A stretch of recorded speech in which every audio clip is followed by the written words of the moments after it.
Hindi naglaon. Nang mapagtanto naman niyang hindi nasasaktan ng wisyo ng bata, doon niya sinimulang hiwain ang katawan nito. Dahan-dahan niyang hinagot mula leeg hanggang tiyan ang hawak niyang kutsilyo habang maigi yung pinakikiramdaman. Nang mapagtanto naman niyang di ito nasasaktan, doon niya sinubukang buksan ang mismong dibdib ng bata. Pagbuka naman niya nito, laking gulat na lamang niya nang putik ang makapa niya imbis na dugo. Nagkalat din doon ang matatabang mga uod sa lupa na parabang matagal na yun doong namumuhay. Ang hindi niya pasukat akalain noong mga oras na yan ay nung mapansin niyang pinalitan ng bawat sistema ng bata upang maging kahalintulad ito ng orihinal nitong parte ng katawan. Dagdag pa niya na dahil sa mga bagay na yan, halos wala talagang paraan para mapaghinalaan ng kakaiba ang bata. Dagdag pa ni Leonor na sa halip na puso ang kanyang makita sa loob ng dibdib nito, tumambad sa kanya ang parang isang bunga ng puno na may kulay kayumangging balat. Tumitibok yon ang naaayon sa pintig ng puso ng karaniwang tao na parabang sinadya ito. Ang mas nakakagulat pa ay yung kakayahan nitong kumain ng mga pangkaraniwang pagkain. Nakakadumi din ng batang yon, tapos nagagawa nito ang mga bagay na nakasanayan na nitong gawin. Dahil sa kanyang mga natuklasan, hindi niya maipagkakailang mapanganib ang mga nilalang nakaharap nila. Kahit nga siya, halos hindi maisip kung sino ang lumikha ng ganoong uri ng katawan ng bata.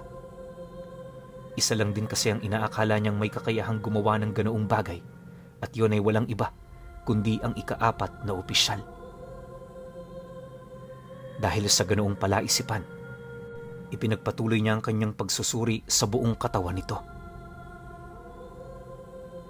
Hindi naglaon, nang wala na siyang mapansing kakaiba, minabuti naman niyang palayain na ang kaluluwa ng bata. Masakit man yun para kay Leonor dahil sa musmus pa lamang ito, wala na siyang magagawa, kundi patawirin yon sa kabilang buhay.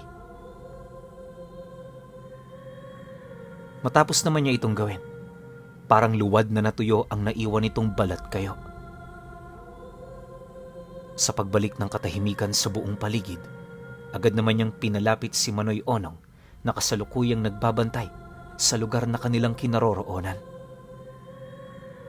Paglapit naman ito sa kanya, agad naman niya itong inabisuhan ukol sa plano. Isang bagay lang ang nais niya noong mangyari, at yun ay walang iba kundi mahanap ang lugar na pangunahing dinaraanan ng mga ito. Nang marinig naman ang pinuno ng mga barawan ng kanyang sinabi, ito na mismo ang nagkumpirma ukol sa lugar na pupuntahan nila. Base sa mga ulat ng mga tauhan niyang matagal na niyang pinakalat sa lugar na yon, madalas dumaan ang mga nilalang na kanyang hinahanap sa gilid ng palayan.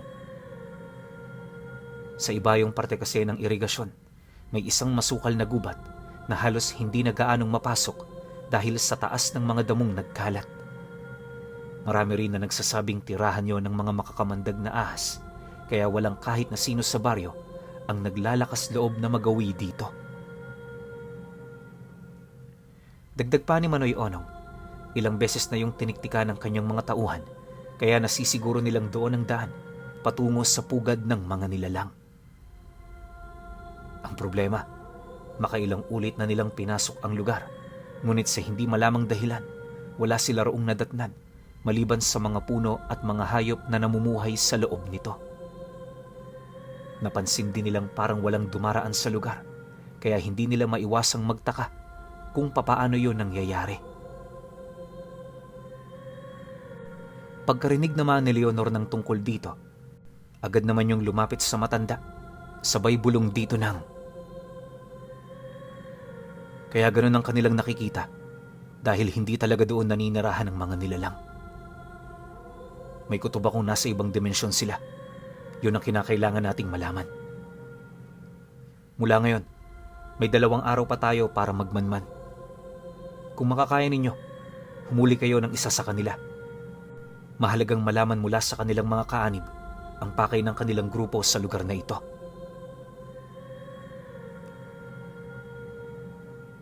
Nang marinig naman ni Manoy Onong ang sinabi ni Leonor, hindi na ito tumutol pa. Sa halip, agad nitong ipinakalat ang kanyang mga kapatid para magmasid sa buong paligid. Pagtungtong naman ng sumunod na araw, nanatili pa ring nagmamasid ang kanilang pangkat. Hindi sila gaanong nakikipagpalitan ng ulat, gawa ng yung lugar na kanilang ginagalawan, limitado lang. Nagiging maingat na rin noon ang mga barawan dahil kamakailan lang may napabalitang isang nilalang na may kakayahang marinig ang mga paggalaw ng lupa.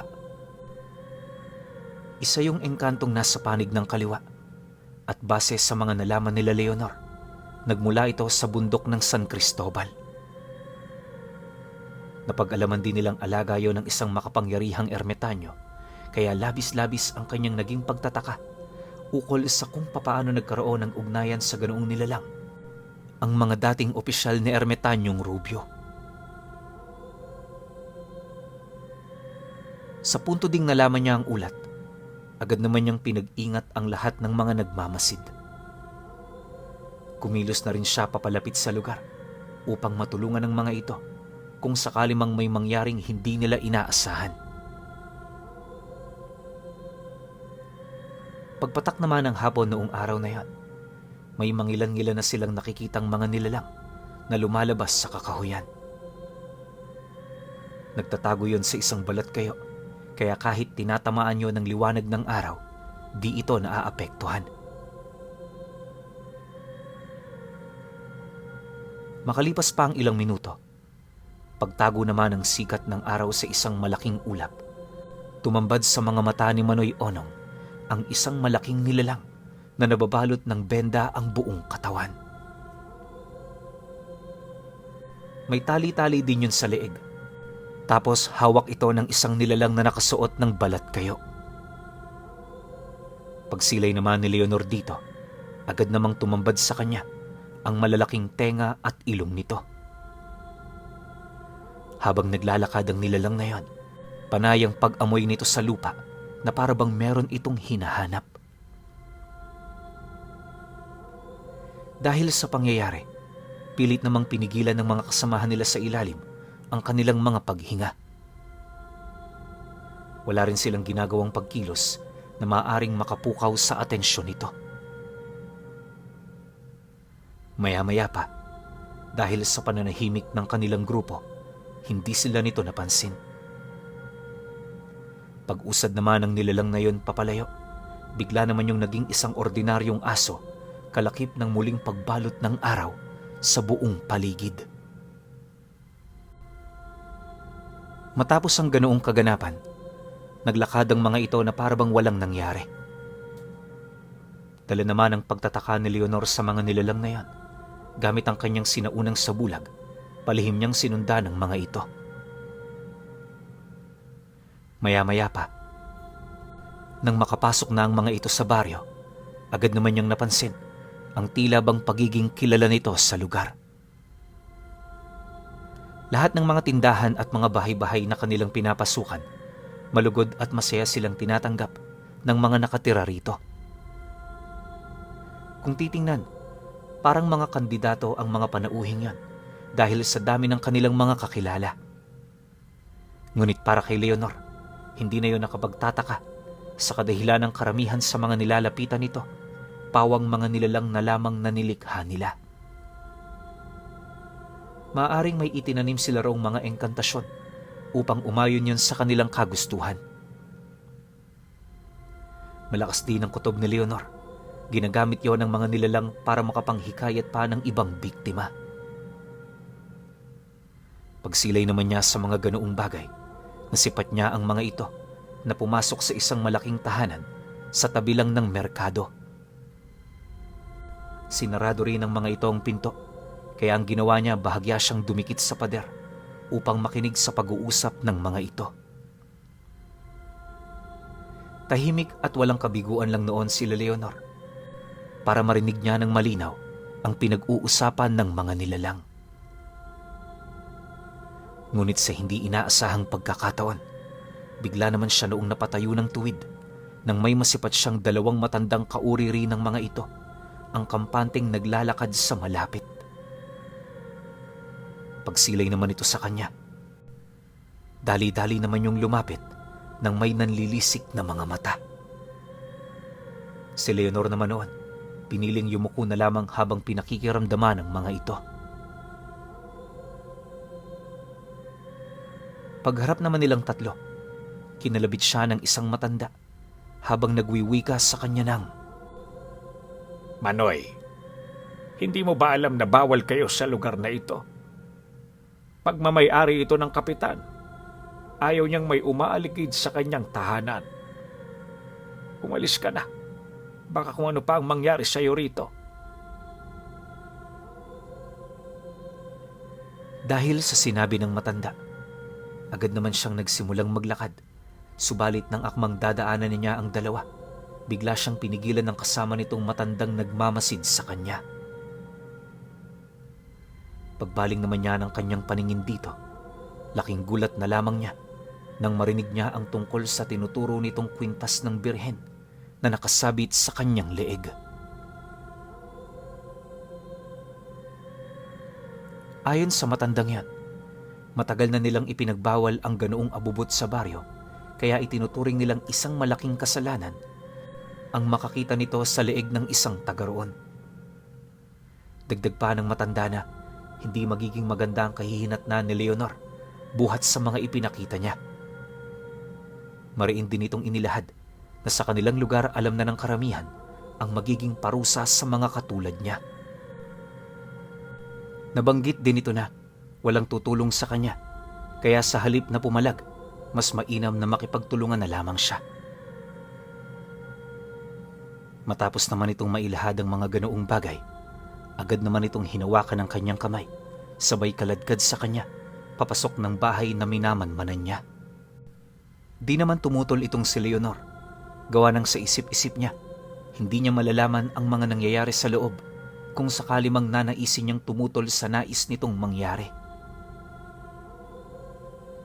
Pagkatok naman ng matandang nakausap niya sa pinto, agad naman silang nakarinig ng tinig na nagtatanong ng kanilang mga pangalan. Pagkarinig naman ng tao sa loob ng pangalan ng dalawa nitong kasama, dahan-dahan naman itong binuksan ng pinto hanggang sa tumambad na sa kanya ang isang napakadilim na sala. May mga suluroong nakasinde kahit umaga, pero hindi yun sapat para mapaliwanag ang buong paligid. Isa rin sa mga ipinagtataka doon ni Leonor ay yung kawalan ng bintana sa loob nito. Ayon nga sa kanya, kahit malawak ang bahay na yon, parang Bartolina pa rin ang itsura nito sa loob. Wala halos ni isang muebles siyang nakita na parabang hindi ito tirahan ng tao. Sa halip di na ara niya ang kanyang makikita sa kisame ng bahay, purong kawit pang karne ang tumambad sa kanya. Yung iba may mga tumutulo pang dugo na parabang may isinabit pa lamang doong katawan ng kung anong hayop. Dahil sa hindi pa naman ako nag-iisip ng kung ano-ano itong si Leonor, pinili naman niyang maging kampante sa lahat ng pagkakataon. Makalipas pa ang ilang minuto, pinaupo siya ng matandang nakahawak sa kanya sa isang malambot na kutsyon. Inabutan din siya nito ng tasa na naglalaman ng kung anong likido. Matapos nun, wala naman silang ibang ginawa sa lugar kundi maghintay hanggang sa pagbaba nung mga nilalang na naunang pumasok.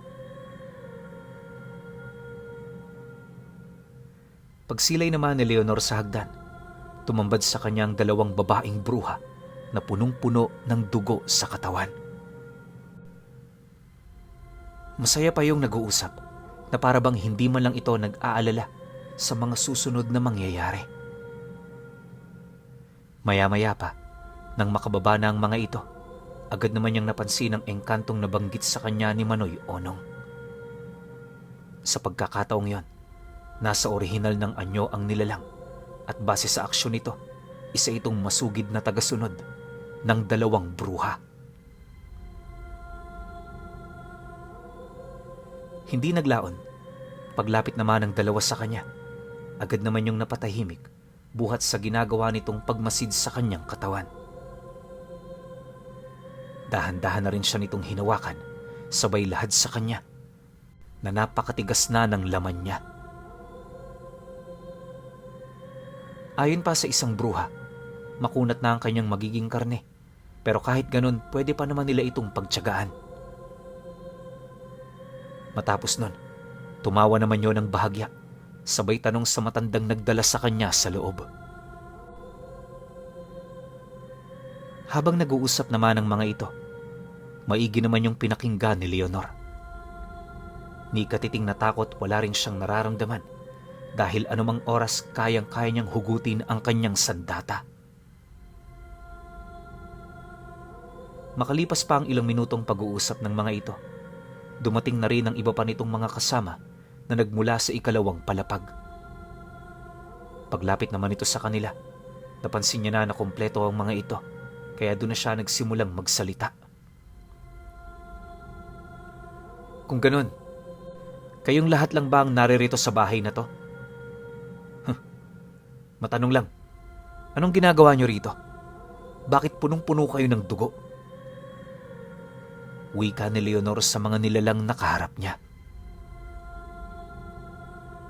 Pagkarinig naman ng mga ito sa kanyang sinabi, bigla na lamang yung nagsiangil na parabang nabastusan ng mga ito sa kanyang mga naging tanong. Maya-maya pa, nang hindi na maatim ng matandang humuli sa kanyang pangiinsultong naramdaman nito, bigla na lamang siya nitong kinuwelyuhan tapos pilit pinatayo mula sa kanyang pagkakaupo. Akala ng matandang yon madali siya nitong madadarag, pero doon na siya nagsimulang tumutol sa nais nitong mangyari. Sa halip na sumunod, kinontra na niya ito, dahilan upang mas lalo pa itong mapahiya. Nang mapagtanto naman ng matanda ang kanyang pagmamatigas, hindi na ito nagdalawang isip na ipakita sa kanya ang matatalas nitong mga kuko. Akala nito, masisindak na siya noon ng husto, pero hindi pa rin yun umepekto. Imbis kasi na magmakaawa itong si Leonor, napangiti pa yun lalo, indikasyon na baliwala sa kanya ang mga paninindak na natatanggap niya. Dahil sa ginawa niyang yon, hindi na nga nakapagpigil ang matanda na siya namang naging daan upang undayan siya nito ng saksak sa may bandang dibdib. Subalit, bago pa man yun lumapat sa kanyang ulo, laking gulat na lamang nito nang biglang tumigil ang kamay nito sa ere. Walang nakikita ang matandang yon na ginawa ni Leonor, pero pakiramdam niya may nakahawak sa mga kamay niya. Sa puntong yon, nagsimula na itong magtanong ukol sa kanyang ginawa. Nang marinig naman niya ang sinabi nito, agad naman niya yung inabisuhan ukol sa mga espiritu ng matataas na uri ng engkanto na kasalukuyang humahawak dito. Dagdag pa niya na kahit sino man sa mga nilalang na yon, walang kakayahang makahawak sa kanya. Dahil sa kanyang mga sinabi, agad namang gumawa ng paraan ng matanda upang makita nito ang espiritual na mundo. Sa muling pagsilay nito sa paligid, tumambad sa kanyang mga mata ang mahabang hintuturo ng engkanto na kasalukuyang nakahawak sa kamay nito. Pagsilay naman ng matanda sa bagay na yon, halos hindi yun makapaniwala, gawa ng bakit siya napipigilan ng isang espiritual na nilalang na walang sariling pisikal na katawan. Hindi rin ito matanggap-tanggap na nagawa siya nitong mapigilan sa pamamagitan lamang ng hintuturo. Matapos naman niya itong masilayan, mas lalo pa itong umapoy sa galit hanggang sa kalaunay hindi na nito mapigilang magpalit anyo. Nang mapansin naman ni Leonor ang kapangahasan nito, agad naman niyang hinugot ang kanyang sundang, sabay tapyas ng kamay nitong pilit na nakikipagmatigasan ng lakas sa mga engkantong nagsisilbi niyang depensa. Sa sobrang talas ng sundang na yon, halos hindi na malaya ng matanda, natapyas na pala ang kamay niya. Napansin na lamang niya ito nang bumulwak ang sarili niyang dugo, kalakip ng paghapdi ng kanyang bisig. Dahil sa pangyayaring yon, wala na itong nagawa kundi ang mapatalikod sa kanya, habang nagtatangkang tumatakbo papalapit sa mga kasama nito. Ngunit bago pa man yun makalayo, agad naman yung humandusay sa lupa nang batuhin niya yon ng sundang. Mula bungo hanggang sintido, tumagos ang talim nito, dahilan ng agaran nitong pagkamatay. Pagsilay naman ng mga kasamahan nito sa nangyari, halos natigilan naman yun ng ilang minuto bago makabalik ang kanilang mga wisyo. Pagsilay naman nila noon kay Leonor, seryoso naman yung nagtanong ukol sa kanyang pagkakakilanlan. Ayon pa sa isa sa mga nilalang, ang matandang pinatay niya may malalim na karanasan pagdating sa pakikipaglaban. Hindi na rin mabilang ang mga antingerong pinatay nito, kaya halos hindi sila makapaniwala na pumanaw yon ng ganoon kabilis. Nang marinig naman ni Leonor ang sinabi ng mga nilalang na yon, di naman niya maiwasang mapangiti habang sumasagot sa mga ito ng, "Simple lang ang sagot dyan. Mas malakas sa kanya ang kanyang nakaharap. Huwag kayong mag-alala mga kaibigan. Kung anong sasapitin niya, ganun din ang mangyayari sa inyo. Gusto niyo makalabas ng buhay sa lugar na ito? Makipagtulungan kayo. Madali lang akong kausap, kaya pwede niyo yung pag-isipan. Huwag din kayong mag-alala, sapagkat marunong akong tumupad ng pangako." Nang marinig naman ng mga ito ang kanyang sinabi, imbis na makipagkasundo sa kanya, pinili ng mga itong makipaglaban. Habang pinagmamasdan naman niya yung nagpapalit anyo, paisa-isa naman niya itong binilang upang malaman kung ilang nilalang ang kanyang papatayin at ititira. Matapos naman niya yung gawin, bahagya naman siyang napatayo sa kinaroroonan niya nang masipat niya ang isa sa mga ito na naghahanda na para lumusob. Kampante ang nilalang na yon na sunggaban siya dahil ang buong akala nito wala na siyang tangang sandata.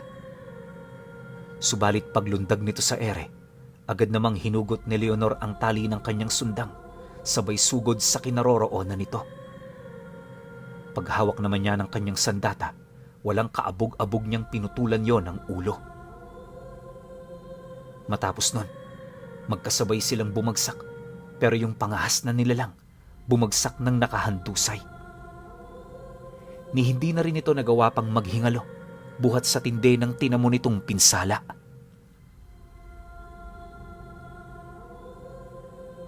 Pagsilay naman ng iba pa nitong mga kasama sa nangyari, mas lalo pa itong nagkaroon ng galit sa kanya.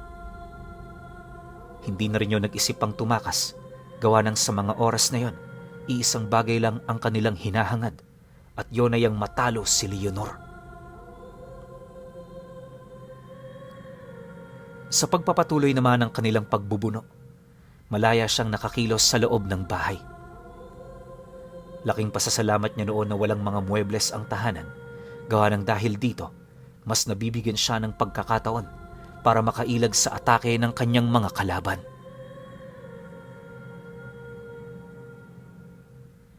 Sa loob ng ilang minuto nilang pagbubuno, masasabi niyang hindi rin pangkaraniwan ang lakas ng mga ito. Labis din ang naibibigay na pahirap sa kanya nung alagang engkanto ng mga bruha, kaya hindi siya noon gaanong nakakapalag sa oras na nagtutulong-tulong ang mga ito. Akala ng mga nilalang na yon, nalaman na nila ang kahinaan ni Leonor, pero nang masukol na nila yon sa isang tabi, doon na nagbago ang mga pangyayari. Pagdikit niya kasi sa dingding ng bahay, walang pagdadalawang isip na niyang ginising ang isa pang anyo ng kanyang gabay. Matapos niyang hawakan ang dulo ng sundang, patungo sa hawakan nito, bigla na lamang siyang binalot ng nakakabulag na liwanag. Pagputok nito, pansamantala siyang hindi nakita ng mga nilalang, ngunit nang manumbalik na ang paningin ng mga ito, tumambad sa kanila ang kasindak-sindak na anyo ni Leonor. Sa sobrang pagkagulat ng mga nilalang na yon, may isa sa mga kasamahan nila ang nakapagsabing parang nakatingin ito sa isang anghel ng kamatayan.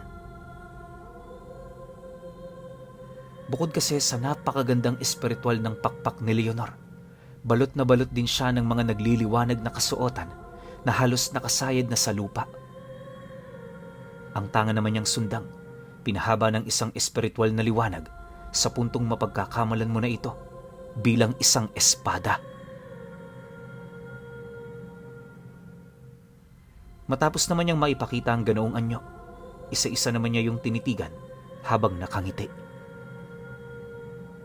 Maya-maya pa, pagkumpas naman niya ng kanyang sandata, lumabas sa kanyang katawan ang 6 na kamay na nagsisilbi niyang pangkaligtasan.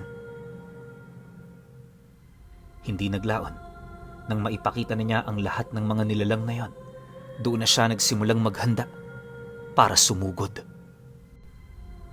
Ang buong akala niya kasi, makikipaglaban pa rin ng mga ito, pero pag alis niya sa kanyang kinatatayuan, laking gulat na lamang niya nang magsipulasan ang mga nilalang. Ang tanging naiwan sa kanyang harapan ay yung engkantong alaga ng 2 bruha. Alam ni Leonor na hindi na yon tatakas pa, kaya inuna niyang sundan yung mga nilalang na tumungo sa 2nd palapag. Nasisiguro niya kasing doon yung daraan, kaya para mapigilan ang pagtakas nito, yon ang kanyang unang sinundan. Pagdating niya sa 2nd palapag ng bahay, nasipat naman niya ang mga nilalang na kasalukuyang nakatingin sa ibaba ng pamamahay. Nakabukas na rin noon ang mga bintana, tapos nakausli na ang mga malalapad nitong mga pakpak. Nang maramdaman naman niya ang pag-aalangan ng mga ito, agad naman niya yung tinanong, ukol sa pagdadalawang isip nitong lumipad papalayo. Nang marinig naman yon ng mga nilalang, dahan-dahan naman yung sumilay sa kanya habang inilalahad ang tungkol sa mga kasamahan ni Leonor na kasalukuyang naghihintay sa ibaba. Alam nilang may dugo rin ng aswang ang mga ito, kaya naniniwala silang ang mga hawak nitong pana at palaso ay makapagbibigay sa kanila ng matinding pinsala sa oras na sila'y tamaan nito. Dahil sa sinabi ng mga nilalang na yon, hindi naman maiwasang makaramdam ng matinding kagalakan itong si Leonor. Kaya naman siya noon natutuwa, gawa ng napagtanto niyang hindi pa siya nabibigo ng angka ng mga barawan. Magmula rin noong nakasama niya ang mga ito, aminado siyang sa lahat ng oras, naaasahan niya yon ng husto. Dahil sa ganong tulong na naibibigay sa kanya ng mga nilalang, alam niya sa kanyang sarili na malaki ang kanyang utang na loob sa lahi ng mga ito.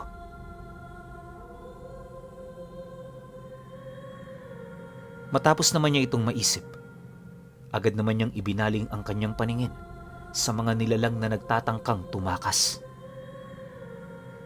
Ayon pa sa kanya, yung mga naiwan sa unang palapag, nasisiguro niyang nadakip na ng kanyang mga kasama. Mariin din niyang inilahad na sa pagkakataong yon, kung nais nilang manatiling buhay, iisang paraan na lamang ang maaari nilang mapanghawakan, at yon ay walang iba kundi ang sumama sa kanila ng mapayapa. Dagdag pa niya na, sa oras na malaman nila ang lahat, papakawalan din nila ang mga ito, basta ba'y ipangako nila na magbabagong buhay na sila.